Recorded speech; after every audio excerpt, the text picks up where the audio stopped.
the editor of the Ukrainian news outlet Lviv Today. Lee, thank you very much for joining us here on TRT World. Now, certainly fighting has been ongoing in Bakhmut for months. And this is certainly not the first time the Russian mercenary Wagner group has claimed victory in that region. Right. Fighting is ongoing in the city. Ukrainian forces still hold the western area. From what I've seen today, it does look like Wagner forces, Russian regular forces, have been able to take at least what's left of Bakhmut City Hall. There has been fierce fighting in the center of Bakhmut over the last few days.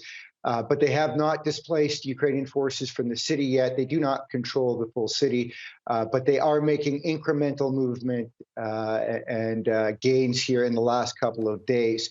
Of course, this has been ongoing for months, and the cost of these gains, this is a very small center, not far from where the front lines were this time last year, have been absolutely immense for Russia.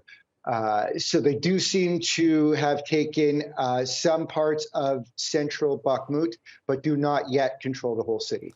Right, and certainly Bakhmut is of paramount importance for the Ukrainians, and I believe the recent statement that was made by the Ukrainian President Volodymyr Zelensky only corroborates that. He says that if Ukraine loses in Bakhmut, that would potentially mean a victory for Russia. Russia could use this to send some positive messages to countries such as Iran.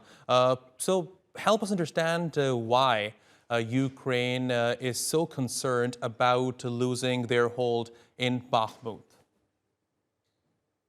Well, really, this city is protecting four cities just behind it, four near frontline cities. And so should Bakhmut fall, then the Russians will be able to move in and attack these four other cities. And if you see what's happened at Bakhmut, it's not just that they attack the cities, they just wipe them off the face of the planet, right? And so Bakhmut right now is protecting these four other centers. And so if Bakhmut falls, you're going to see Russia go after a few of these other places. The primary objective would be Sloviansk. Sloviansk was the Ukrainian government-held capital after the war began and the Russians were able to take Donetsk way back in 2014. The government actually set up a bunch of services there. All the international organizations were based in Sloviansk. Every major musical tour went to the city to perform. It was all renovated. So any Ukrainians that were in the Donetsk People's Republic would come into Ukraine and get their pensions from the Ukrainian government, would see just how much the city has been improved. And so I think that's the primary goal. But right now, Bakhmut is protecting these four other cities. And so it's absolutely integral for the Ukrainian forces to make Russia pay as much as possible before retreating from that center, just because they don't want to see so many more cities be destroyed like Bakhmut has.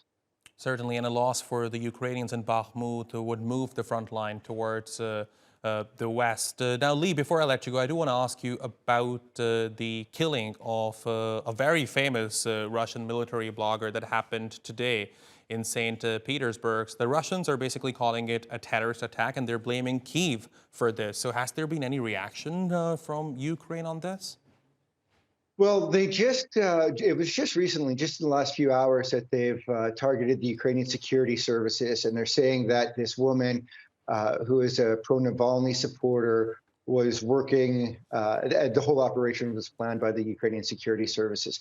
At this moment, I have not read anything official from the Ukrainian government.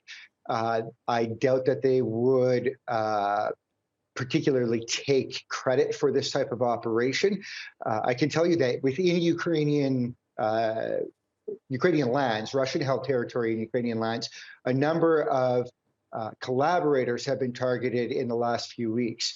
That said, an action like this inside Russia, while not out of the realm of possibility, is not a particular calling card for the Ukrainian special services. But this woman she protested when the war began. She's been held for attending pro-Navalny rallies in the past. She's not a radical, but she seems like she was not pro-war. So it's hard to say. It was a very targeted attack.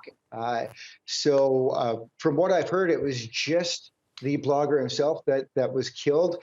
Several other people were injured, but it was obviously somebody who had some experience with explosives, was able to provide her with the type of package that killed the blogger. And so there has been no comment from the Ukrainian government at this particular moment, but I would expect to hear something going forward today. All right, Lee Reaney, thank you very much for talking to us here on TRT World. Really appreciate your taking out the time.